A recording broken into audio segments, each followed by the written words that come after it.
On chanter les deux autres strophes, 2 et 3 de notre chantème.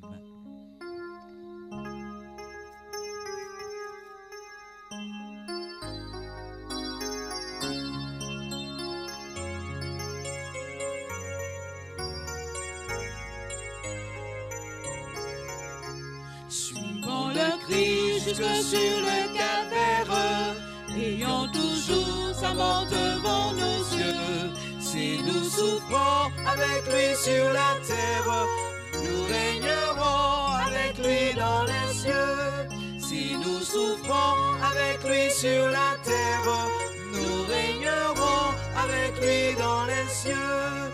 Osons braver les injures du monde, confesser le bon nom de Jésus, que sur lui seul tout notre espoir se fonde, et notre espoir ne sera pas confus.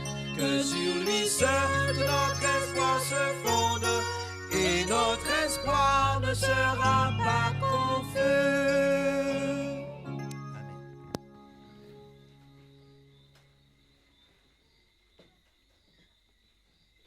Bonsoir, chers amis, chers frères et sœurs. J'espère que vous avez passé une bonne journée avec la grâce de Dieu. Alors ce soir, nous voici de nouveau ensemble pour notre série de conférences Christ, notre victoire. Alors sans plus tarder, nous allons passer à notre moment de prière. S'il y a des gens qui n'ont pas déposé leur sujet de prière, je vais les inviter à déposer leur sujet de prière dans la boîte. Et je vais appeler le frère Bordin Jean-Pierre et il va venir afin de nous faire la prière. Alors, je vais quand même lire un texte pour soutenir ce que nous faisons. Jésus lui-même nous enseigne à prier. Et Jésus dit ceci dans Jean 14, verset 14. Il dit, si vous demandez quelque chose en mon nom, je le ferai. Si vous demandez quelque chose en mon nom, eh bien, je vais l'exécuter pour vous, je vais le réaliser. Alors, nous allons donc sans plus tarder nous mettre à genoux et nous allons prier le Seigneur ensemble. Merci.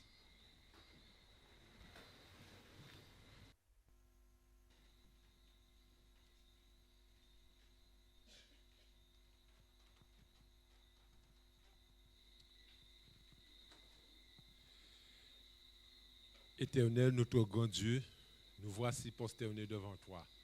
Père, nous louons ton nom, nous t'exaltons, nous te glorifions parce que tu fais ce que tu veux.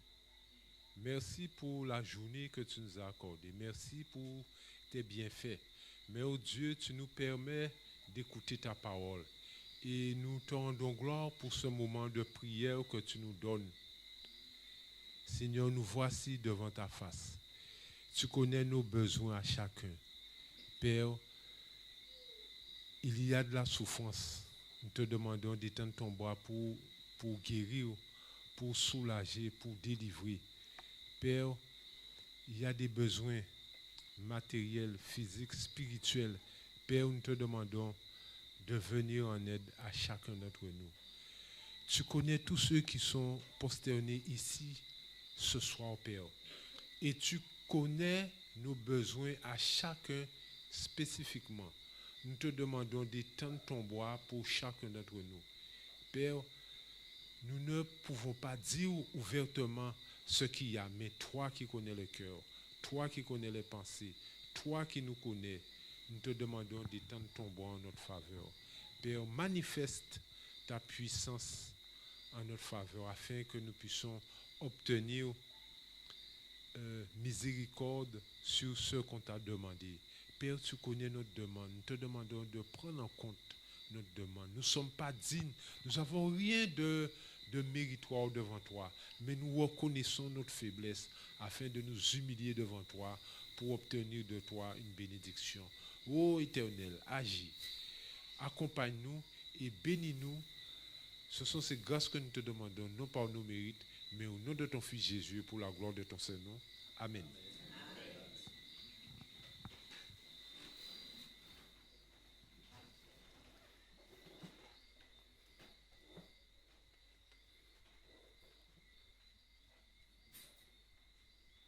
Nous remercions le frère Bourdin pour cette prière. Le Seigneur Jésus nous dit de croire. Et si nous croyons, alors nous recevrons ce que nous avons demandé. Alors, nous avons commencé cette étude de la parole de Dieu et nous avons vu comment que l'histoire de l'humanité a commencé, non pas dans le chaos, mais dans le bonheur, dans la perfection, dans l'amour de Dieu. Dieu même déclara que tout était très bon. Tout était très bon. Il n'y avait rien de mauvais dans la création de Dieu, jusqu'à ce que Satan, révolté au ciel, arrive sur la terre et fasse une proposition à Adam et Ève, en leur laissant comprendre que Dieu ne leur avait pas dit toute la vérité, ou du moins que Dieu leur avait caché certaines choses, surtout la possibilité de connaître le bien et le mal. Et alors, espérant atteindre un développement supérieur, plus haut que là où Dieu les avait placés, Adam et Ève décida de leur propre force d'accepter la proposition de l'ange déchu. Et à partir de ce moment, le mal et le bien s'est mélangé dans l'esprit des hommes. Et c'est ainsi que, selon le prophète Ésaïe, nous appelons le mal bien et nous appelons le bien mal. Nous changeons l'amertume en douceur et la douceur en amertume. Et voilà la condition de l'homme. Et le prophète dit, eh bien, spirituellement, eh bien, tout l'homme entier est contaminé par le péché et rien n'est en bon état. La tête est malade, de la plante des pieds jusqu'à la tête, rien n'est en bon état. Tout n'est que plaies et contusions qui n'ont été ni pensées ni bandées. Donc, nous sommes dans une condition de perdition. C'est là que nous a placé notre père Adam, puisque nous étions tous en Adam. Si Adam était mort, aucun de nous ne serait là aujourd'hui. Donc, nous sommes là parce que Dieu a fait grâce et miséricorde à Adam. Et donc, l'humanité entière en Adam est bel et bien perdue. Et c'est ce que nous devons comprendre. Rien de ce que fait cette humanité ne peut lui permettre d'obtenir la vie éternelle devant Dieu. Et dans cette humanité, eh bien, puisque le mal et le bien sont mélangés, eh bien, qu'est-ce qui se passe? Eh bien, on va trouver des gens très méchants, à demi méchants, moyennement méchants, ceux qui vont être des humanistes, des moralistes, donc des gens qui ont une vie bien réglée, mais ce sont des pécheurs. Et ils sont perdus corps et âme, malgré le bien qu'ils feraient. C'est pourquoi l'apôtre Paul dit, quand je donnerai tous mes biens pour les pauvres, même mon corps pour être brûlé, il dit cela ne sert de rien en matière de salut. Dieu voit le bon geste, mais ce n'est pas cela qui va vous donner la vie éternelle. D'accord? La vie éternelle, eh bien, vient de l'initiative de Dieu qui a vu que l'homme était perdu. Alors Dieu va faire un plan, appelé le plan de la rédemption. Et en quoi consiste ce plan? Plan que Satan ne connaissait pas. Eh bien, c'est que Dieu, comme nous étions tous en Adam, Dieu va tous nous incorporer en Christ. De sorte que Jésus deviendra le second Adam. Et il dit, le premier Adam a été tiré de la terre et il est un homme. Mais le second Adam vient du ciel et c'est un esprit vivifiant. Et donc, par Christ, l'esprit vivifiant, le second Adam, eh bien, toute l'humanité va être sauvée. Christ devra marcher sans péché. Et Christ a réalisé cela pour nous. Donc, pour réaliser cela, eh bien, ce n'est pas que c'était quelque chose de facile, parce qu'il y avait un risque, chers amis. Le risque, c'est que Christ pêche. Certaines personnes disent que, ah non, Christ ne pouvait pas pécher. Les amis, Christ pouvait pécher. Et nous devons prendre conscience que Christ pouvait pécher. Parce que dès lors que Christ est devenu un homme, il avait la possibilité de pécher. Lorsqu'il était dans le ciel, Apocalypse chapitre 12, d'accord, il est dit que Satan et ses anges combattirent. Le dragon et ses anges combattirent. Et Michael et ses anges combattirent le dragon, et le dragon ne fut pas trouvé plus fort, et il fut précipité. Lorsqu'il était Michael, c'est un nom hébreu composé. Michael. Ça veut dire, c'est une question. Qui est semblable à Dieu? Le L, c'est Dieu. Et le Mika, c'est qui est semblable à Dieu. Satan a dit, je serai comme Dieu. Donc Dieu lui a opposé Christ. Et par son nom, qui est semblable à Dieu, est un démenti à la prétention de Satan. Et donc Satan, il perd le combat. Il n'a pas tenté Christ. Il a affronté Christ. Parce que Christ, en tant que Dieu, ne peut pas être tenté par le mal. Mais lorsque Christ descendit, alors Satan pensa qu'il pouvait prendre sa revanche. Et là, Satan le tenta. Et nous avons vu la tentation de Christ. Pourquoi l'a-t-il tenté sur la terre et ne l'a-t-il pas tenté dans le ciel? C'est parce que Dieu ne peut pas être tenté par le mal, puisque Christ lui-même est Dieu. Mais en venant sur la terre, eh bien, Christ va laisser sa puissance divine, il va laisser sa gloire. Il va devenir un simple homme, un esclave. Et en tant qu'esclave, chers amis, il est comme nous, assujetti aux mêmes besoins. Il a faim, il a sommeil, il est fatigué, il faut qu'il aille travailler. Il est devenu comme l'un de nous. Et alors, à ce moment-là, la Bible dit, il jeûna 40 jours et 40 nuits. Et lorsqu'il eut faim, le tentateur s'approcha. Quand il était dans la faiblesse, le tentateur est venu près de lui. Et alors, à ce moment-là, il va proposer à Christ 3 tentations, chers amis. Et de ces 3 tentations, Christ doit résister. Et Christ a résisté à toutes les 3 tentations que Satan lui a présentées. Mais puisque nous étions à ce moment-là incorporés en Christ, la victoire de Christ, c'est notre victoire. De même que Adam nous a tous perdus, eh bien Christ nous a tous sauvés en résistant à la tentation. Et pendant les 33 ans et demi que Christ passa sur la terre, Satan a passé 33 ans et demi à poursuivre Christ. Mais jamais Christ n'a cédé une seule fois à aucune de ces tentations. Et c'est pourquoi Christ a établi la justice.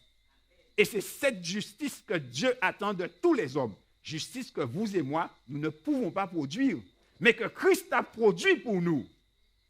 Et donc, notre position en Adam nous condamne à la mort éternelle. Mais notre position en Christ, eh bien, nous ouvre la vie éternelle. Nous devons comprendre ça, chers amis. Notre destinée dépend de notre position. Et notre position en Adam n'est pas une position que nous choisissons, car notre père et notre mère, eh bien, nous fait naître dans ce monde. Nous n'avons rien demandé. Personne ne demande à naître. Mais nous naissons, et comme nous naissons séparés de Dieu en Adam. Nous sommes perdus d'avance. Mais grâce soit rendue à Dieu, eh bien, Christ est toujours vivant pour intercéder en faveur de ceux qui veulent être sauvés. Et alors, Christ, qu'est-ce qu'il fait? Il nous parle par son évangile, il prêche son évangile, c'est ce que je fais, et Christ nous appelle à sortir de cette position pour entrer dans la position victorieuse en Christ, là où se trouve le salut et la vie éternelle. Les amis, la vie et la mort ont pour nom, oui ou non, à Jésus-Christ. C'est nous-mêmes aujourd'hui qui décidons qu'est-ce que nous allons faire. Et là, ça me fait penser à l'esclave qui, chaque jour qu'on lui donnait à faire quelque chose, il tapait avec rage ce qu'on lui donnait à faire. Surtout à couper du bois, il disait, c'est faute à Adam, c'est faute à Adam, c'est faute à Adam. Et oui, c'est la faute d'Adam s'il est esclave. Tous les jours, c'est ça qu'il disait. Eh bien, son maître lui a dit un jour, eh bien, tu vois, je dois partir. Je vais partir pendant 7 jours.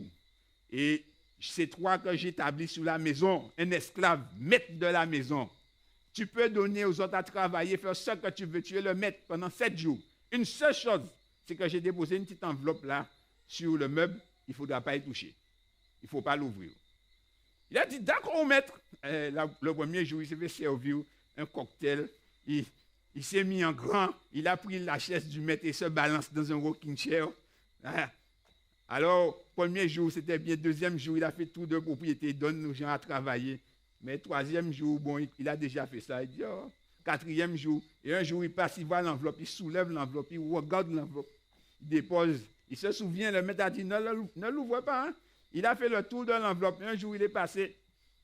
Et finalement, il a dit, il ne saura rien. Il a ouvert l'enveloppe, il a regardé. Et il a refermé. Et alors, il a été s'asseoir. Et le maître est venu. Et quand le maître est arrivé, qu'est-ce que le maître a fait? Il dit, va couper du bois. Après 7 jours passés dans les délices, il l'a renvoyé dans le travail. Va couper du bois et il lui donne des trucs durs à faire. Et il ne dit rien. Il ne dit rien. Alors le maître vient, il dit, tu as ouvert l'enveloppe. il regarde le maître, il dit, et oui, il l'a ouvert. Vous savez qu'est-ce qui était écrit dedans? Je savais que tu l'aurais fait. Il a plus dit c'est la faute d'Adam, chers amis, parce que lui aussi, il a été tenté et il a succombé à la tentation. Eh bien, nous tous, c'est comme ça que nous avons la bouche fermée devant Dieu. Nous ne pouvons pas dire c'est la faute d'Adam, parce que nous péchons devant Dieu et Dieu le voit. Mais Dieu nous offre la possibilité de la grâce divine. Les amis, pour vivre, il faut naître d'abord. Pour que quelqu'un vive, il faut qu'il naisse, oui ou non? Eh bien oui, si tu n'es pas né, eh bien, tu ne pourras jamais vivre.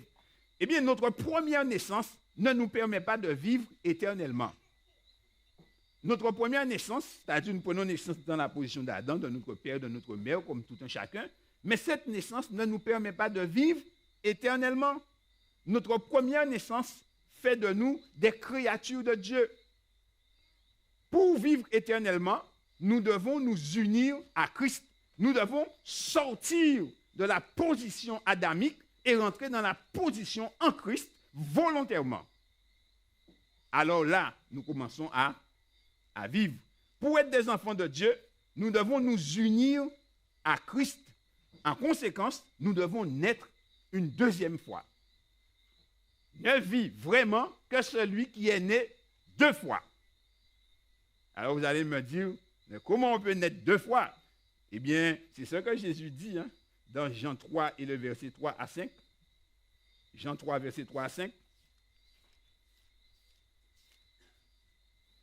Jésus dit ceci. Jean 3, verset 3 à 5. C'est un homme âgé qui lui demandait mais comment il faut faire. Et Jésus lui explique la chose. Jésus lui répondit, en vérité, je te le dis, si un homme ne naît de nouveau, il ne peut voir le royaume de Dieu.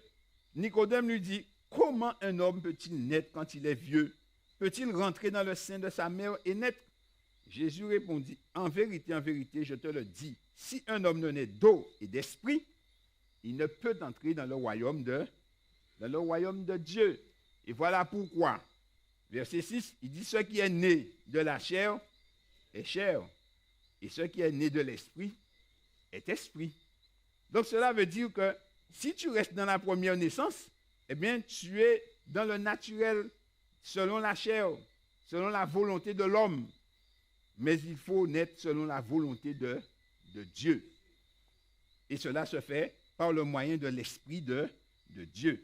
Remarquez qu'au verset 5, Jésus lui dit que si tu veux entrer dans le royaume de Dieu, eh bien, tu dois naître d'eau et d'esprit, chers amis. La naissance du bébé se fait à la sortie de l'eau. Dès que la poche des eaux est rompue, on sait qu'il y a un homme qui va naître dans ce monde. Eh bien, de même aussi, eh bien, la naissance du nouveau-né spirituel se fait dans l'eau.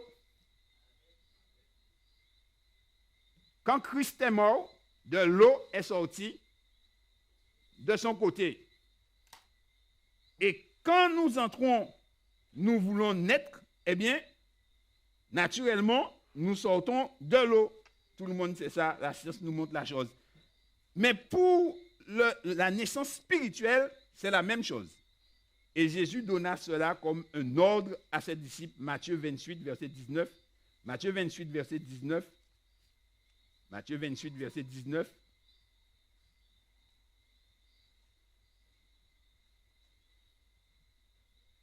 Matthieu 28, verset 19, il dit, allez, faites de toutes les nations des disciples, les baptisant au nom du Père, du Fils et du Saint-Esprit. Pourquoi il dit à ses disciples qu'il faut baptiser tous ceux qui veulent devenir ses disciples. Eh bien, parce que s'ils ne naissent pas d'eau et d'esprit, ils ne peuvent pas entrer dans le royaume de Dieu. Donc, c'est une absolue nécessité. Pour qu'ils commencent à vivre, il faut qu'ils s'unissent à Christ. Et l'union avec Christ, chers amis, eh bien, se fait par le baptême. L'union avec Christ se fait par le baptême. Donc, il dit, allez, prêchez l'évangile et faites de toutes les nations des disciples, les baptisant au nom du Père, du Fils et du Saint-Esprit. Alors, peut-on faire l'économie du baptême? Alors, dans Marc 16, verset 16, Marc chapitre 16, verset 16, Marc 16 et le verset 16, Marc chapitre 16, verset 16,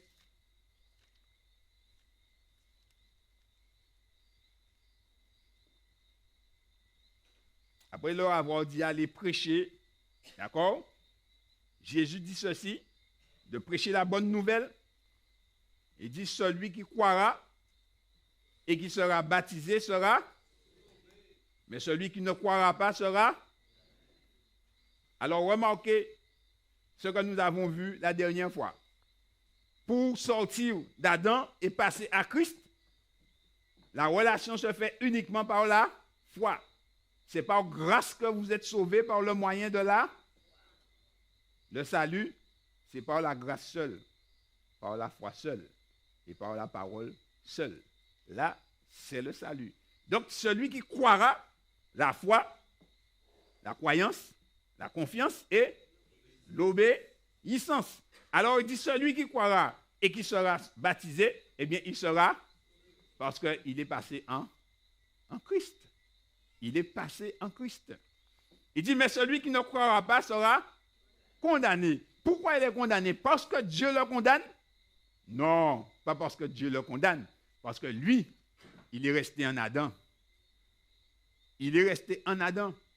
Et là, il confirme sa position adamique, c'est-à-dire qu'il décide de ne pas changer de position.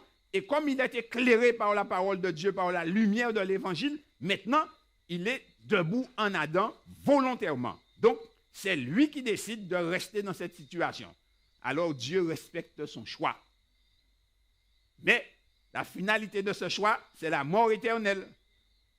Et c'est ce que Dieu dit. Il est condamné non pas par la volonté de Dieu, mais par sa propre volonté et par son propre choix. Dieu n'a pas envoyé son Fils dans le monde pour condamner le monde, mais pour que le monde soit sauvé par lui. D'accord? Mais il faut croire. Alors, poursuivons donc. Ainsi, pour passer de la position adamique de la perdition à la position victorieuse en Christ, nous devons être baptisés. C'est une absolue nécessité. Ce n'est pas une option, c'est une absolue nécessité. Alors, comment être baptisé? Bien qu'il existe plusieurs formes de baptême, la Bible ne reconnaît qu'une seule forme de baptême. Il existe environ 15 formes de baptême différentes et des plus diverses qui vont de baptême de pétales de rose, baptême dans le sang du cochon, baptême de cercueil. Il y a toutes sortes de baptêmes. Mais la Bible reconnaît un seul mode de baptême. Alors, Éphésiens chapitre 4 et le verset 5, Éphésiens 4, 5. Éphésiens chapitre 4 et le verset 5.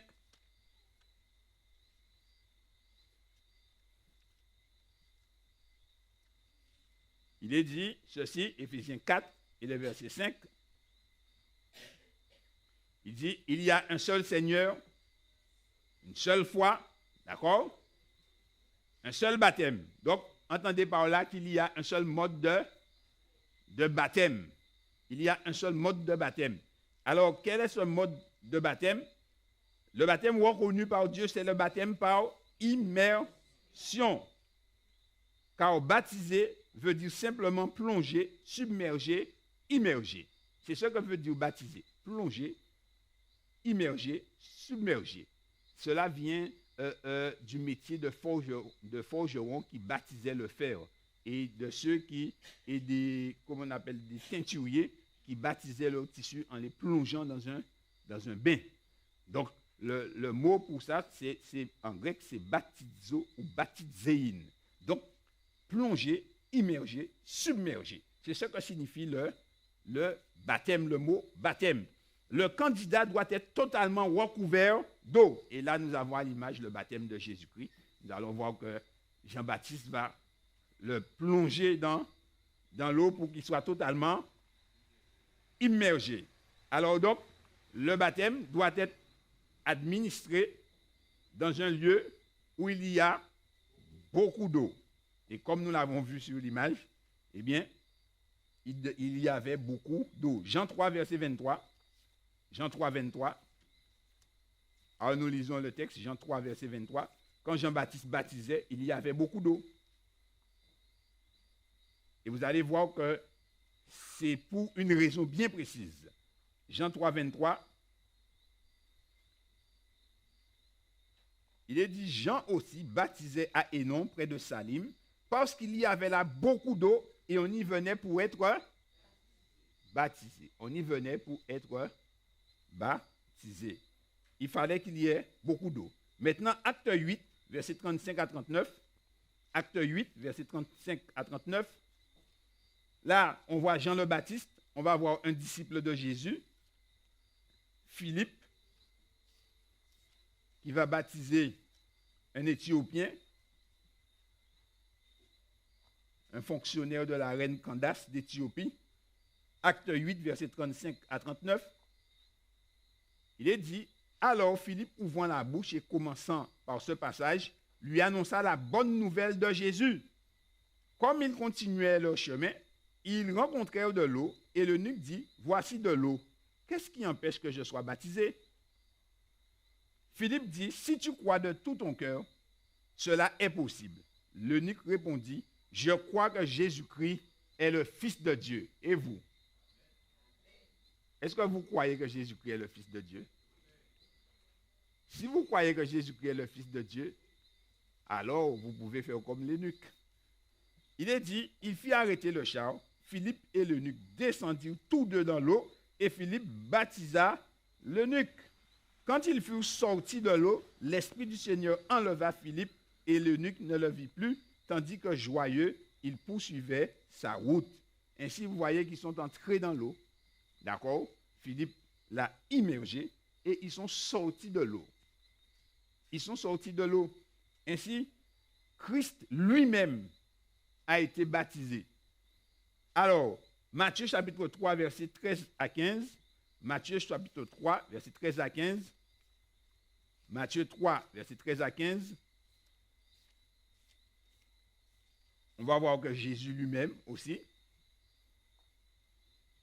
il nous est dit, alors Jésus vint de la Galilée au Jourdain vers Jean pour être baptisé par lui. Mais Jean s'y opposait en disant, c'est moi qui ai besoin d'être baptisé par toi et tu viens à moi. Jésus lui répondit, laisse faire maintenant, car il est convenable que nous accomplissions ainsi tout ce qui est juste. Et Jean ne lui résista plus. Remarquez ce que Jésus dit à Jean-Baptiste qui est réticent à le baptiser parce qu'il voit que lui-même, c'est lui le pécheur, c'est plutôt lui que Jésus devrait baptiser.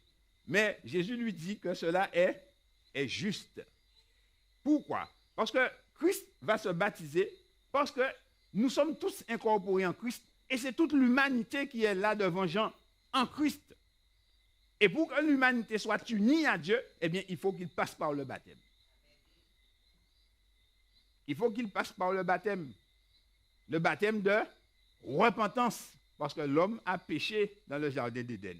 Et Christ, eh bien, il vient comme représentant de l'humanité, il doit ramasser l'humanité. Et pour que l'humanité retourne à Dieu, eh bien, il doit passer dans les eaux du baptême. Rappelez-vous ce que nous avons lu, Ézéchiel, chapitre 36, verset 27, 28, verset 26. Qu'est-ce qu'il dit? Je vous donnerai un cœur nouveau, un esprit nouveau. J'ôterai de votre cœur, votre corps, le cœur de pierre, et je vous donnerai un cœur de chair, et je ferai que vous suiviez mes lois et mes... Voilà. Alors, c'est ça qu'il est en train de faire. Il nous donne un exemple total d'obéissance à la volonté de Dieu. Parce que de par lui-même et de sa pureté, il n'a pas besoin d'être baptisé. Mais comme il porte en lui toute l'humanité et qu'il a décidé de prendre le péché de l'humanité sur lui, alors comme n'importe quel pécheur, eh bien, il rentre dans les eaux du baptême. Il rentre dans les eaux du baptême. Lui pur, il se fait baptiser comme un impur.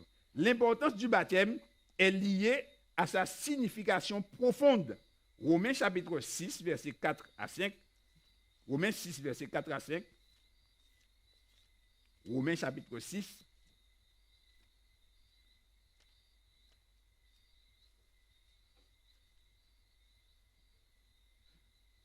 Romains 6, verset. Depuis le verset 3, on peut lire. Hein? D'accord? Il est dit ceci. Ignorez-vous que nous tous qui avons été baptisés en Jésus-Christ, c'est dans sa mort que nous avons été baptisés? Ah! Nous sommes baptisés dans la mort de Christ. Lorsqu'on envoie quelques gouttes d'eau sur quelqu'un, c'est le baptême par aspersion. La personne n'est pas baptisée dans la mort de Christ. Il est dit, nous avons donc été ensevelis avec lui par le baptême en sa mort, afin que comme Christ est ressuscité des morts par la gloire du Père, de même nous aussi, nous marchions en nouveauté de vie. En effet, si nous sommes devenus une même plante avec lui par la conformité à sa mort, nous le serons aussi par la conformité à sa résurrection. Voyez ce qui se passe ici. Lorsque le baptisé est plongé, chers amis, eh bien, c'est la mort. Et lorsqu'il est relevé, c'est la résurrection. Alors, voici ce qu'écrit l'abbé Crampon dans un commentaire de ce texte. Il dit, dans les premiers siècles, le baptême se conférait par immersion. C'est un prêtre qui écrit cela. Le catéchumen, c'est-à-dire le candidat au baptême, était entièrement plongé dans l'eau, d'où il ressortait aussitôt. Paul ne voit pas seulement dans ce double rite un symbole extérieur de la mort, suivi de la sépulture, et de la résurrection, sortie de la sépulture de Jésus-Christ. Il y attache une signification plus intime. L'immersion, c'est-à-dire quand on le plonge, c'est la mort au péché.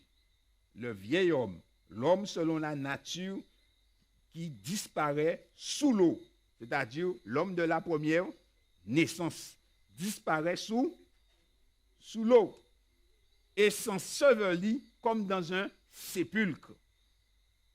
C'est-à-dire que la vie que nous avons reçue de notre père, de notre mère, le style de vie, tout ce que nous avons reçu là, eh bien, quand nous sommes baptisés, c'est tout ça qui disparaît sous l'eau.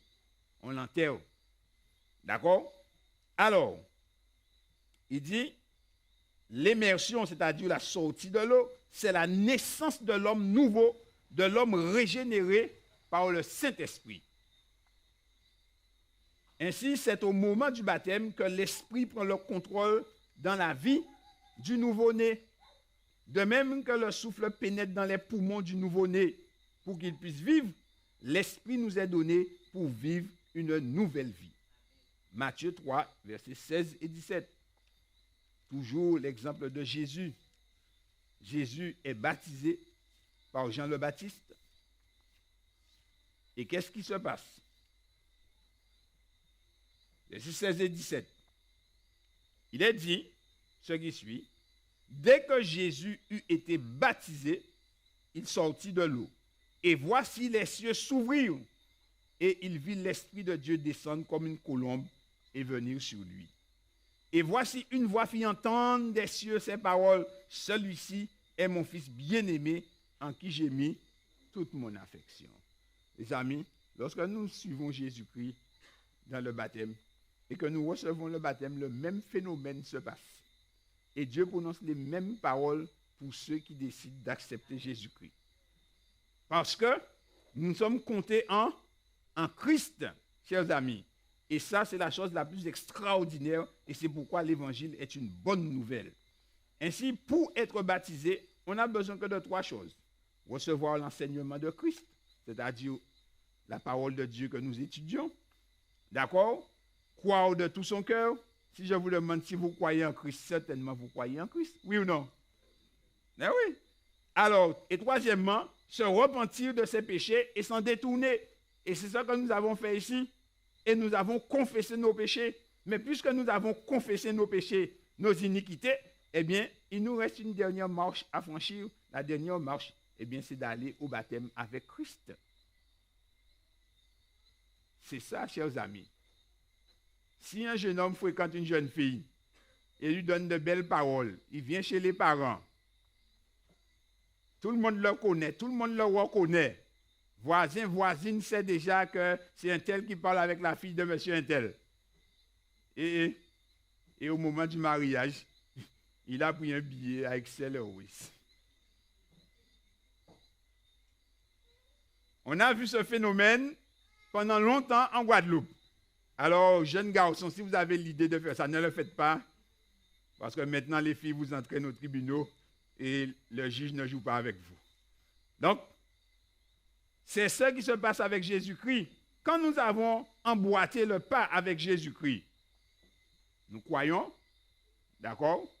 Nous avons confiance que la parole de Dieu, c'est la vérité et que Jésus est mort pour nous. Maintenant, il nous faut passer à la troisième phase qui est l'obéissance. Et beaucoup reculent devant l'obéissance. On veut garder sa liberté. Mais les amis, si le jeune homme ne se marie pas avec la jeune fille, et qu'à chaque fois il lui donne une date, et qu'à chaque fois qu'il change la date, qu'est-ce qui va se passer d'après vous? Eh bien, un autre va venir et va lui donner une date. Et il va partir avec. Ouais, c'est ce qui arrive, hein? Il va lui donner une date, une seule date, et il va partir avec. Et après, il n'aura que ses yeux pour pleurer. Eh bien, Christ nous dit que nous avons besoin d'être baptisés parce que nous avons besoin de ce baptême pour nous unir à Christ, pour être lavés de nos péchés. Maintenant, quand nous entendons l'évangile pour la première fois, eh bien, nous savons nous apprenons qu'il nous faut être baptisés. Mais quand nous connaissons l'évangile, eh bien, nous pouvons aussi être rebaptisés. Acte chapitre 19, versets 4 à 5. Acte 19, versets 4 à 5.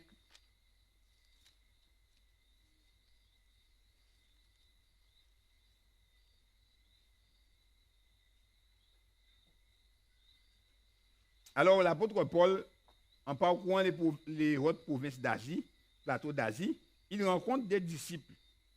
Et il leur pose une question. Et il leur demande, est-ce que vous avez reçu le Saint-Esprit quand vous avez cru? Il leur répondit, nous n'avons même pas entendu dire qu'il y ait un Saint-Esprit. Et Paul leur pose une question. Il dit, mais de quel baptême avez-vous donc été baptisés? Et ils répondirent, du baptême de Jean. Alors Paul dit, Jean a baptisé du baptême de repentance, disant au peuple de croire en celui qui venait après lui, c'est-à-dire en Jésus. Sur ces paroles, ils furent baptisés au nom du Seigneur Jésus. Voyez, ces hommes étaient des disciples de Jean. Et ils attendaient la venue de Jésus. Mais ils ont commencé à œuvrer et ne savaient même pas que Jésus était venu et que Jésus avait donné le Saint-Esprit. Alors, comme ils ont reçu de nouvelles lumières, pour se mettre en harmonie avec la parole de Dieu, ils ont été rebaptisés. Donc, peut-être que nous connaissons la vérité, nous connaissons le salut par Jésus-Christ, mais peut-être que nous étions des transgresseurs de la loi de Dieu et que nous ne savions pas que le sabbat de Dieu était en vigueur. Peut-être que nous avions d'autres vérités concernant les morts. Il y a toutes sortes de lumières qui nous parviennent par la parole de Dieu. Alors, nous considérons que nous ne sommes pas en harmonie avec cette parole. Notre devoir, en tant que croyants, c'est de nous mettre en harmonie avec la parole de Dieu. En nous faisant rebaptiser, nous ne renions pas notre premier baptême, en fait, mais nous nous mettons en harmonie avec la parole de Dieu.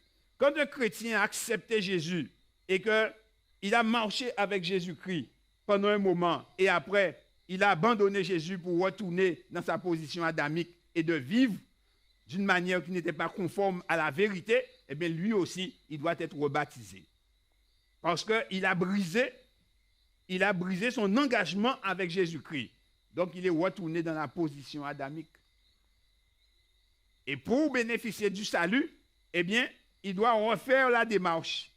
Alors, lui aussi, il doit être rebaptisé et peut être rebaptisé, chers amis. Ainsi, Dieu veut que nous puissions être baptisés pour notre propre bien et pour notre propre salut. Alors, de par ces conditions, on comprend qu'on ne peut être porté au baptême. On vient au baptême, car le baptême, c'est un engagement. 1 Pierre 3 et le verset 21. 1 Pierre 3 et le verset 21.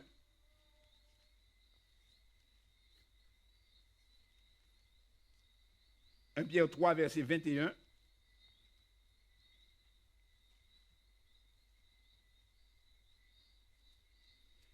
Il est parlé des eaux du déluge.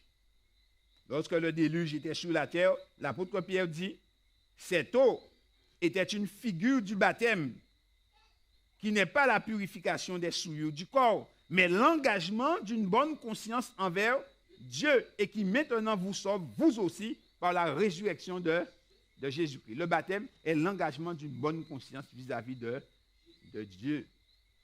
Et nous sommes sauvés par la résurrection de Jésus-Christ. Mais les amis, ce baptême, eh bien, il nous est nécessaire d'y aller, il nous est nécessaire de nous y engager. Et c'est en allant à Jésus-Christ, en allant au baptême, que nous nous engageons avec Christ. Parce que sinon, nous aurions aimé Christ, nous aurions fréquenté Christ, mais nous avons refusé de nous marier avec Christ. Alors là, il y a un problème. Là, il y a un problème. Alors, le baptême, c'est la porte d'entrée dans le royaume de Dieu, représenté par son Église ici-bas. Jean chapitre 10, verset 16. Et là, c'est Jésus lui-même qui donne cet enseignement. Jean 10 et le verset 16. Jean chapitre 10 et le verset 16.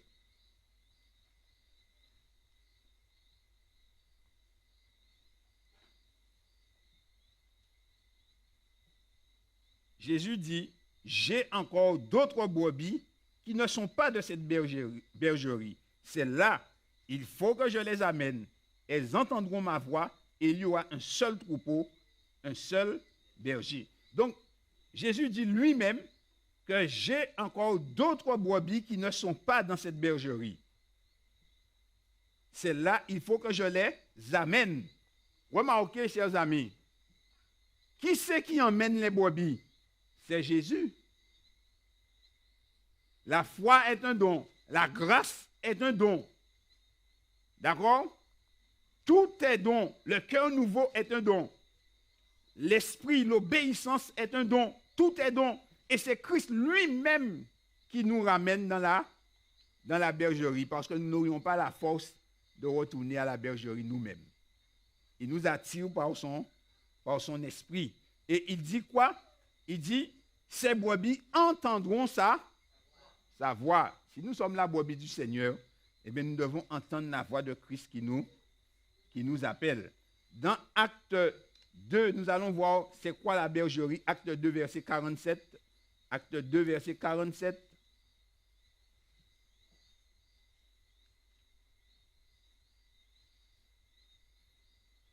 En parlant des disciples du Seigneur, il dit, il louait Dieu, il trouvait grâce auprès de tout le peuple. Et la fin du verset, il dit, et le Seigneur ajoutait chaque jour à l'église ceux qui étaient sauvés. Où est-ce que le Seigneur les ajoute? À l'église, chers amis. Ce n'est pas chez eux, mais c'est à l'église. C'est là que se trouve la bergerie du Seigneur. L'église, c'est la bergerie où Dieu met tous ses brebis, chers amis. Alors donc, c'est Christ lui-même qui attire les brebis, qui les emmène. C'est lui qui les ajoute dans son église. Ainsi, brebis du Seigneur qui est dans l'assemblée ce soir, le Seigneur veut vous ajouter dans sa maison. Le Seigneur veut vous ajouter dans son église. Mais la porte d'entrée de l'église, eh bien, c'est le baptême. Bien administré, le baptême porte le sceau de la divinité. Matthieu chapitre 28 et le verset 19, texte que nous avons lu, il est dit, allez, faites de toutes les nations des disciples, les baptisant au nom du Père, du Fils et du Saint-Esprit. Le Père a envoyé Jésus, Jésus a accompli le salut, Et le Saint-Esprit rend le salut réel en nous. Les trois personnes de la divinité. Le Père, le Fils et le Saint-Esprit. Alors voilà pourquoi nous devons être baptisés, chers amis. Parce que nous, en acceptant Jésus, nous acceptons la grâce que le Père nous fait. Et le Saint-Esprit va le rendre réalité dans la vie de chacun de nous. Et c'est lui qui va implanter la vie divine au-dedans de nous. Ce qui est né de l'Esprit est esprit. Alors, c'est au baptême que notre union est ratifiée avec Christ. C'est au baptême. Cela me rappelle une expérience qu'un de nos pasteurs a vécue en Martinique. Il tenait une campagne d'évangélisation exactement comme nous faisons ici. Et alors, une dame de certain âge a été touchée. Elle a entendu la voix de Jésus. Elle a décidé de se faire baptiser. Elle a été voir le pasteur. Et en discutant, alors le pasteur lui dit, êtes-vous marié? Elle dit, non, je vis avec mon compagnon. Et elle lui explique en fait que depuis jeune, ils se connaissent et ils ont passé toute leur vie ensemble. Mais ils ne se sont jamais mariés parce que le monsieur ne veut pas entendre parler de mariage. Et le pasteur dit à cette dame, eh bien, je comprends votre désir d'accepter Jésus et je vous encourage. Mais dans une telle situation, il y a deux choses qui s'offrent à vous. Vous devrez aller voir votre conjoint, votre compagnon, et lui expliquer votre position et pour qu'il y ait un mariage. Et ainsi, vous pourrez être baptisé, puisque nous ne pouvons pas vous baptiser alors que vous vivez en concubinage. Donc, qu'est-ce qui s'est passé? Et deuxième option, il dit, et la dame dit, s'il ne veut pas, il dit, eh bien là, s'il ne veut pas, vous allez devoir faire un choix entre lui et Jésus. Alors la dame réfléchit, et elle dit, d'accord, et elle a été voir le monsieur, et elle lui a parlé. Alors lui, il ne veut pas entendre parler de mariage même. Alors il a demandé un rendez-vous avec le pasteur. Parce que la dame lui a dit, puisque tu ne veux pas te marier, eh bien sache que je te quitte, parce que moi, j'ai décidé d'accepter Jésus-Christ. Lorsqu'on a décidé de suivre Jésus, il n'y a rien qui nous arrête, chers amis. Et alors, qu'est-ce qui va se passer? Cet homme va prendre rendez-vous avec le pasteur. Et quand il arrive fâché et dit au pasteur, c'est où qui profond moi? Alors le pasteur lui dit, monsieur, laissez-moi voir votre livret de famille. Donnez-moi le livret de famille. Mais les amis, comment il peut avoir un livret de famille puisqu'il n'est pas marié? Eh bien, il dit, monsieur, vous n'avez pas de papier, vous n'êtes pas marié, vous n'avez pas de femme. Et alors, il est devenu tout petit, il s'est assis sous la chaise. Il a dit, pasteur, comment on peut faire ça? Parce que je ne veux pas qu'elle parte. Et le pasteur a célébré le mariage et la dame a accepté Jésus, elle a été baptisée. Vous voyez, chers amis, lorsqu'on n'est pas marié, on n'a pas de papier. On est sans papier. On est sans papier devant les hommes et on est sans papier devant le ciel. On est sans papier devant le ciel parce que Dieu ne reconnaît pas de concubinage, ni de pax, ni ces choses-là. Ça, c'est l'État qui reconnaît ça. Mais Dieu, non. Dieu a mis le mariage. Et Christ, non plus, ne vit pas en concubinage avec nous. C'est-à-dire que nous aimons Christ, nous prions Christ, nous parlons de Christ. Mais quand il s'agit d'obéir à Christ, eh bien, nous faisons marche arrière. Alors, Christ ne vit pas en concubinage avec nous, chers amis. Parce qu'il sait que si il nous laisse dans une telle position, nous serons perdus. Et il va nous perdre. Or, il est venu justement pour nous sauver. Il est venu pour nous sauver. C'est pourquoi que Christ insiste avec nous. L'union doit être consommée, chers amis. Si tu m'aimes, eh bien, tu dois t'unir à moi. Oui. Si tu m'aimes, tu dois t'unir à moi. Sinon, tu me dis de belles paroles, mais je ne peux pas te sauver. Tu ne portes pas mon nom. Christ veut que nous portions son nom. Regardez ce qui se passe. Galates 3, verset 27. Et vous comprendrez ce que je suis en train de dire encore plus clairement. Galates 3, verset 27. Galates chapitre 3 et le verset 27.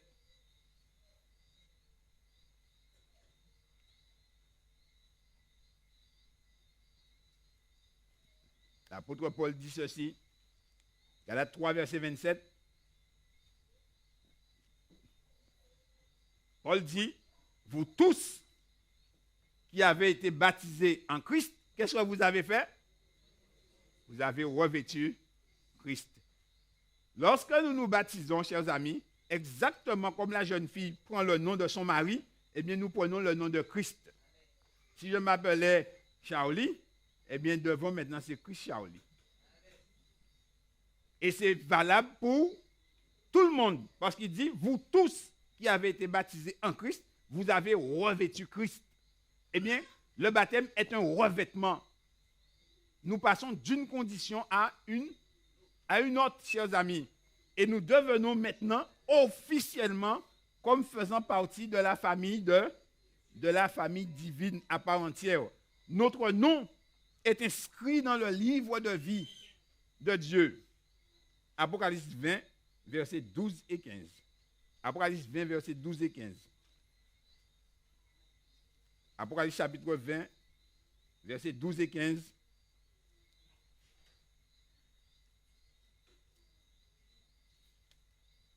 Alors ceci est très important. Je vous demande votre attention parce que c'est un sujet qui est capital pour chacun de nous. Il est dit, verset 12, à la fin, Jean est en vision, il dit, je vis les morts, les grands et les petits, qui se tenaient devant le trône. Des livres furent ouverts, et un autre livre fut ouvert, celui qui est le livre de vie. D'accord? Maintenant, je passe au verset 15. Il dit, quiconque ne fut pas trouvé écrit dans le livre de vie fut jeté dans l'étang de feu. Et la Bible dit que l'étang de feu, c'est la mort éternelle. Donc, il est capital pour nous que notre nom soit inscrit dans le livre de vie. Comment allons-nous inscrire notre nom dans le livre de vie? C'est lors du baptême que nous sommes déclarés officiellement fils et filles de Dieu. Et notre nom est inscrit dans ce livre, chers amis. Donc, l'évangile que nous entendons, chers amis, c'est une bonne nouvelle pour notre salut. Parce que Dieu a accompli ce salut et nous le donne gratuitement. Ce n'est pas que c'est un salut bon marché, car cela a coûté très cher à Dieu. Mais Dieu nous le donne gratuitement. Seulement, Dieu nous demande d'entrer dans son plan. Maintenant, nous pouvons, puisque nous avons notre propre volonté, décider oui ou non d'entrer ou de ne pas entrer, de rester en Adam ou de passer en Jésus-Christ. Ça, c'est notre libre arbitre. Mais attention, l'Écriture nous avertit. Luc chapitre 7, versets 29 et 30. Luc chapitre 7, versets 29 et 30. Luc 7, versets 29 et 30.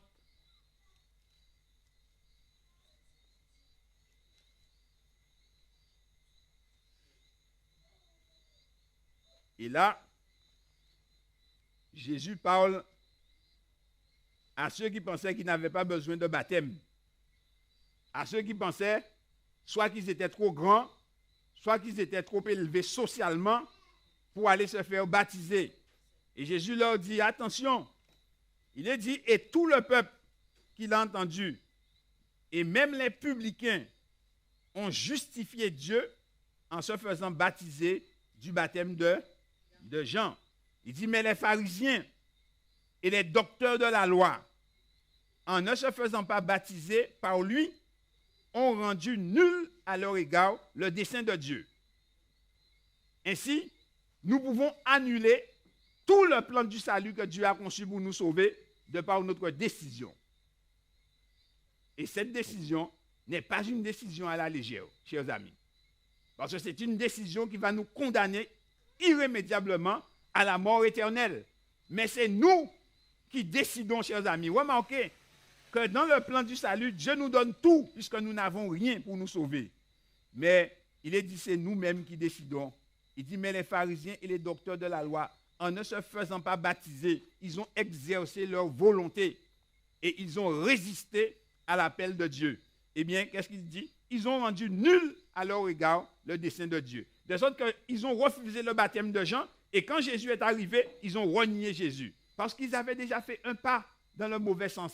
Et ils ont continué. Et c'est ce que nous disons en créole, de l'eau qu'à suivre couler. Ils ont fini par couler eux-mêmes.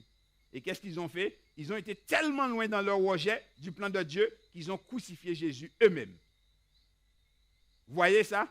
Lorsqu'on commence à rejeter l'appel de Dieu, on rejette, et c'est ça le péché contre le Saint-Esprit. On entend la vérité, on comprend la vérité, mais on refuse délibérément de plier devant l'évidence et devant la vérité. Donc, qu'est-ce qui se passe? Eh bien, on reste en Adam, on aime Adam, on vit en Adam, et on reçoit la récompense de tous ceux qui sont en Adam. Mais ce n'est pas là le plan de Dieu pour nous. Donc, Dieu dit, attention, il faut venir, chers amis, à Christ, non pas par peur, mais avec l'amour comme motivation, chers amis. Il faut venir à Christ, non pas par un intérêt. Il faut venir parce que Christ nous a aimés le premier. Il faut venir par amour, chers amis. Et il faut venir sans hésiter. Lorsque nous entendons la voix de Christ, eh bien, nous devons venir sans hésiter. Dans Marc chapitre 8, voici ce que Christ dit. Marc chapitre 8, versets 34 à 38. Marc chapitre 8. Marc chapitre 8, versets 34 à 36.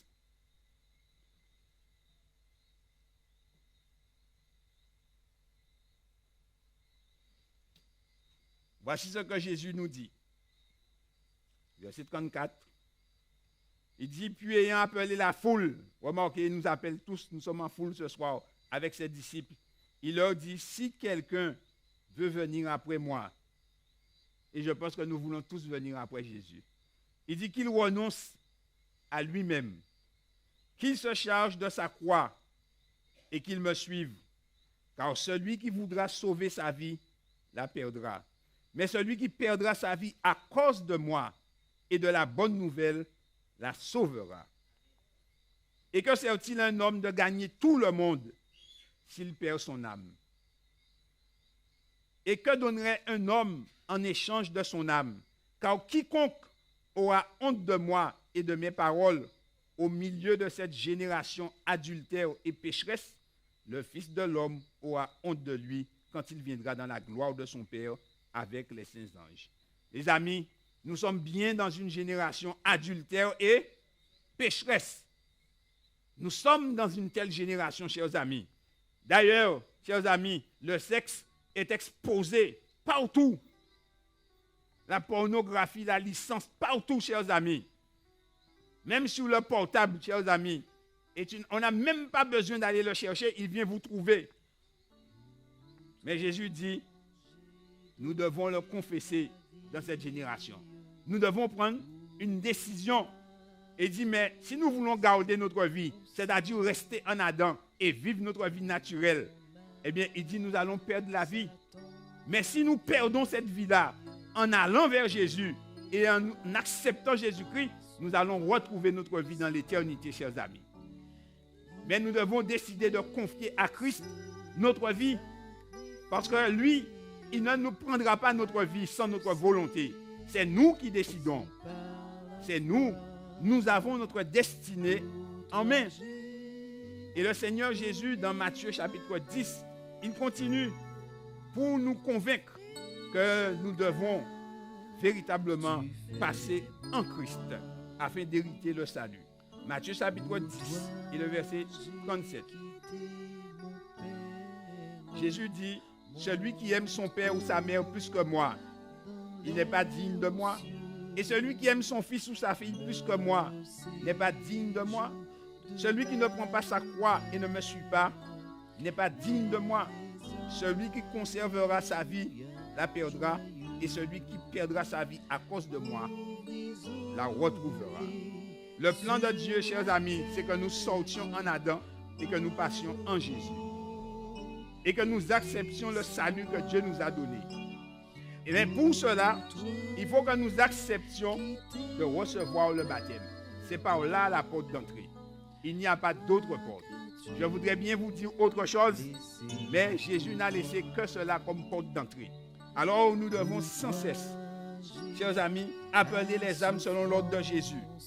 Lorsque nous savons que Jésus est mort pour nous, lorsque nous avons compris cela et que nous avons compris le plan du salut, alors nous pouvons être baptisés, chers amis, sans aucun problème. Dans le livre de Actes, verset 22, chapitre 22 et le verset 16. Acte 22, verset 16. L'apôtre Paul donne son expérience. Alors qu'il a été envoyé près un disciple qui s'appelait Ananias. Ananias parlant à Paul lui dit ceci. Il dit, et maintenant, verset 16, que tardes-tu? Et maintenant, que tardes-tu? Acte 22, verset 16. Il dit, lève-toi, sois baptisé et lavé de tes péchés en invoquant le nom du Seigneur. Bien-aimés, chers frères et sœurs, chers amis, ce soir, le Seigneur nous lance l'appel. Nous avons compris l'amour de Jésus pour nous. Nous avons compris le plan de Jésus pour nous. Nous savons maintenant qu'en Adam, nous sommes totalement perdus, mais qu'en Christ, nous sommes totalement sauvés. Alors maintenant, nous pouvons faire le choix de décider d'accepter Jésus comme Sauveur, comme Seigneur, et de lui donner notre vie, et d'aller avec lui dans les eaux du baptême. Est-ce qu'il y a quelqu'un dans cette assemblée qui voudrait dire, Seigneur Jésus, eh bien moi, je veux te servir. J'ai un ami qui était voyant. Quand je dis voyant, il était gardé des affaires, pour bien comprendre. Et pas un petit gardé des affaires de bas niveau. Il était vraiment dans ce qui était les trucs vraiment démoniaques. Et aujourd'hui, il est enfant de Dieu. Et il me disait, Charlie, quand tu es là et que tu entends la voix de Jésus, il ne faut pas hésiter, il faut sortir de seul coup. Et c'est ce que j'ai fait. Je suis sorti sans hésiter. J'ai entendu et je suis sorti sans hésiter. On m'a battu. J'ai perdu ce que j'avais. Mais j'ai tenu Christ. Et aujourd'hui, il est ferme dans la vérité. Et il a la vie éternelle. Les amis, que tardes-tu? Que tardes-tu? Ce soir, Jésus nous appelle. Je sais que le Seigneur vous parle, chers amis. C'est impossible que l'Esprit de Dieu ne vous ait pas parlé. Maintenant, je vous donne la possibilité, dans le nom de Jésus, de faire votre choix. De choisir entre Adam et Jésus. De choisir entre la mort et la vie. Vous avez la possibilité, chers amis, de faire ce choix par la grâce de Dieu. Mais vous pouvez choisir non pas de mourir, mais de vivre. Parce que Christ est mort pour que nous ayons la vie éternelle. Alors, bien-aimés, qu'allons-nous décider ce soir? Ce soir, Dieu m'a placé ici, c'est pour vous appeler. Si quelqu'un entend ma voix et s'il ouvre la porte, j'entrerai chez lui. Je souperai avec lui et lui avec moi. Jésus dit d'appeler, alors je vous appelle au nom de Jésus-Christ, chers amis. Là, je suis en plein dans la mission de l'Évangile. Qu'est-ce que nous allons faire avec Jésus-Christ? Ce soir, je vous donne la possibilité de faire un choix, chers amis. Et ne regardez pas que c'est le prédicateur qui vous appelle, mais c'est Christ qui vous appelle, car je vous appelle par l'autorité de Christ, afin que votre décision soit ratifiée dans le ciel et que Jésus puisse écrire en face de votre nom ce que vous avez décidé, parce que c'est vous qui décidez ce soir. Vous décidez pour ou contre Jésus-Christ.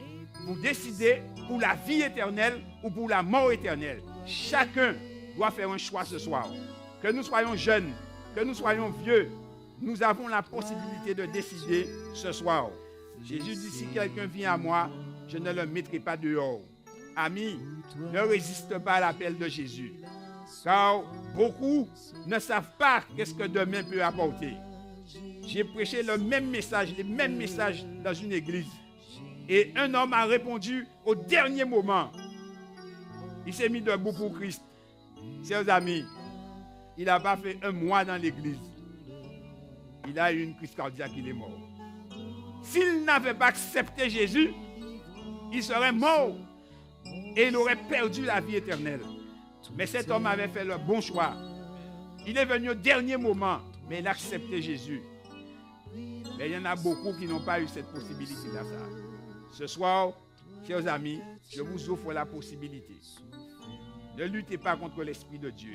J'étais à votre place, je sais ce qui se passe dans votre cœur. Alors maintenant, je vous offre la possibilité. Parce que là, nous sommes dans une heure grave. Tout peut changer, mais la décision vous appartient. C'est vous qui décidez. L'apôtre Paul, lui, il a décidé. Et il s'est fait baptiser le soir même où Ananias lui a dit que t'as de Dieu. Il n'a pas attendu demain matin. Il a été baptisé le soir même. Beaucoup de personnes dans cette assemblée ont besoin de Jésus. Beaucoup de personnes savent que Jésus est venu les sauver. Et nous avons compris le message de Jésus. Et nous avons compris le plan de Dieu. Alors à partir de ce moment, nous sommes aptes à prendre la décision et à dire à Christ, me voici. Alors maintenant, est-ce qu'il y a quelqu'un dans cette assemblée qui voudrait dire, Seigneur Jésus, me voici, je me donne à toi? Est-ce qu'il y a quelqu'un, un homme, une femme, un jeune? Amen. Amen. Amen. Vous pouvez te mettre debout. D'accord, amen. Est-ce qu'il y a une autre personne qui voudrait accepter Jésus dans sa vie et dire, Seigneur Jésus, me voici, je me donne à toi. Je te donne cette vie. Je veux vivre pour toi. Peut-être que tu étais dans l'église et que tu as laissé l'église. Et qu'aujourd'hui, tu vis ta vie loin de Jésus. Mais ce soir, Dieu t'a parlé. Et puisque Dieu t'a parlé maintenant, et que tu as entendu la voix de Jésus, alors maintenant, tu peux décider. Tu peux toi-même faire ta décision entre Adam et Jésus. Alors, que vas-tu décider? Ce soir, je donne la possibilité, selon l'autorité de l'Évangile, à tous ceux qui sont ici de faire un choix, chers amis. Et je sais, chers amis, en faisant cela, que cela est inscrit dans le ciel. Alors, décidez-vous, chers frères et sœurs, chers amis, décidez-vous, parce que Christ vous donne cette possibilité immense d'être appelé enfant de Dieu. Et c'est une grâce immense, chers amis. C'est une grâce immense que Dieu nous fait. Y a-t-il quelqu'un dans cette assemblée qui voudrait se décider encore et se joindre à cette jeune dame? Amen. Mettez-vous debout, madame, alors. Que l'Éternel vous bénisse. Amen. Est-ce qu'il y a une autre personne qui voudrait dire à Jésus, Seigneur, me voici. Je me donne à toi. Amen. Il y a un jeune qui s'est mis debout aussi. Que le Seigneur puisse vous bénir. Chers amis, accepter Jésus, c'est sortir de Satan et de rentrer en Dieu. C'est ça que l'Évangile est venu nous apporter. Satan a trompé Adam et Ève. Et maintenant, il veut nous tromper en nous faisant croire que nous avons tout le temps pour nous décider. Amen. Que le Seigneur bénisse. Satan a trompé Adam et Ève et il nous fait croire que nous avons tout le temps pour pouvoir accepter Jésus. Et pendant ce temps, lui, qu'est-ce qu'il fait? Il essaie de nous détruire, chers amis. Et ça, c'est le plan de Satan.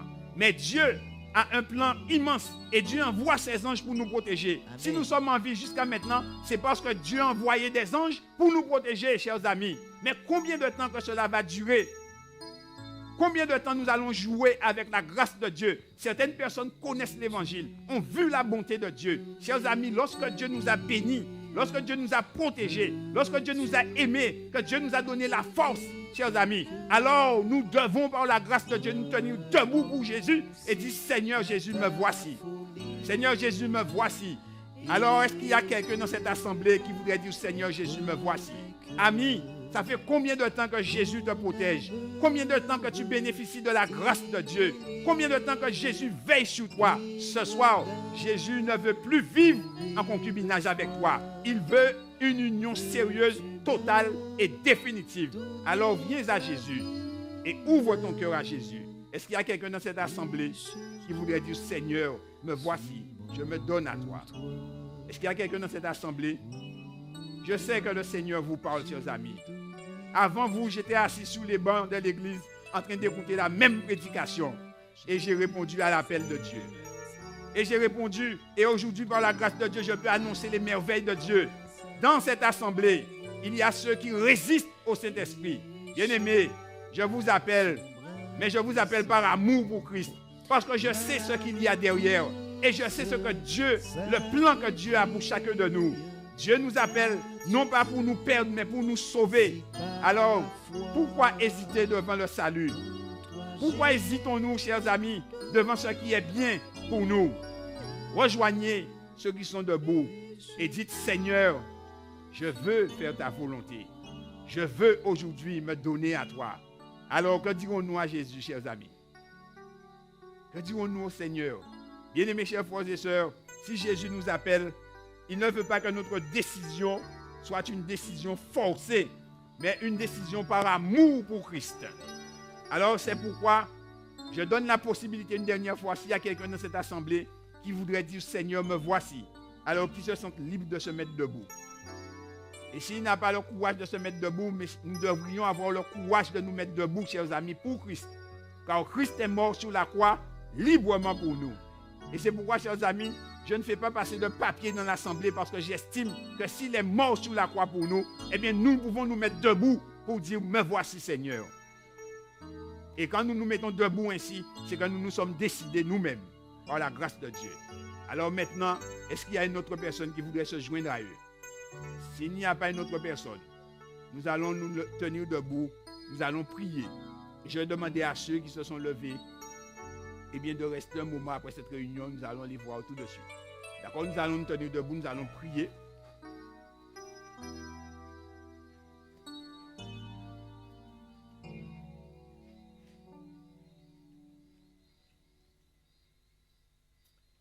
Notre Seigneur et notre Dieu, nous voulons te rendre grâce pour le secours immense que tu nous as apporté par Jésus.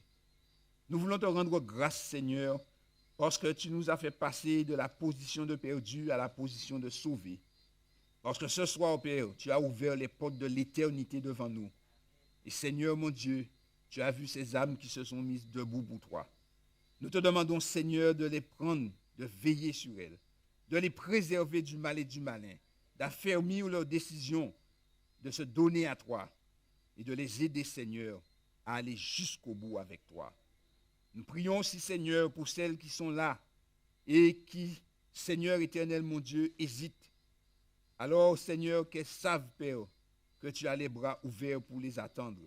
Nous te prions, Seigneur, afin que tu les aides, Père, à franchir ce pas, que tu enlèves toute peur en eux, mais que tu leur donnes la foi nécessaire pour saisir la grâce que Christ est venu apporter à chacun. Et tous ceux qui t'ont déjà accepté, Père, affermis-les, bénis-les, Seigneur, soutiens-les et aide-nous à persévérer avec toi jusqu'au bout. Seigneur, bénis chacun de nous et dans ta grande miséricorde, aide-nous à faire ta volonté jour après jour. Nous te demandons, Seigneur éternel, de nous bénir, de nous raccompagner dans nos demeures. Demain, Seigneur éternel, nous ne serons pas ici. Mais permets, Seigneur, que ce temps qui nous est donné soit un temps de réflexion et que vendredi soir, nous puissions être ici pour pouvoir écouter un nouveau sujet, Christ, notre victoire. Ô Seigneur, étends ton bras et accorde-nous cette grâce. Au nom de Jésus-Christ et pour ta gloire. Amen. Amen.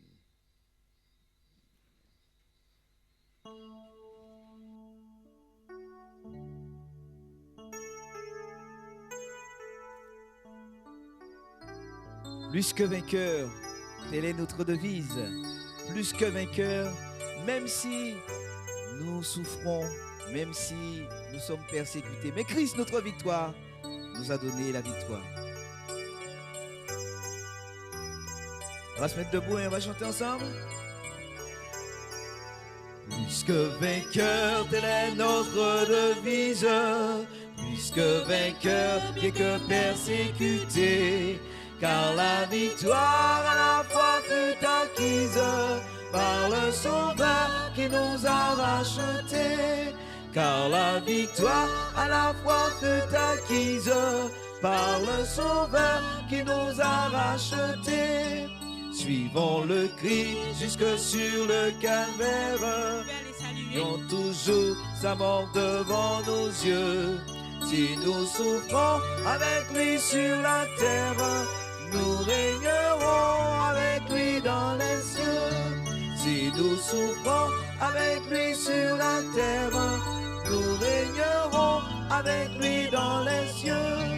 Osons braver les injures du monde, confesser le beau nom de Jésus, que sur lui seul tout notre espoir se fonde, et notre espoir ne sera pas confus.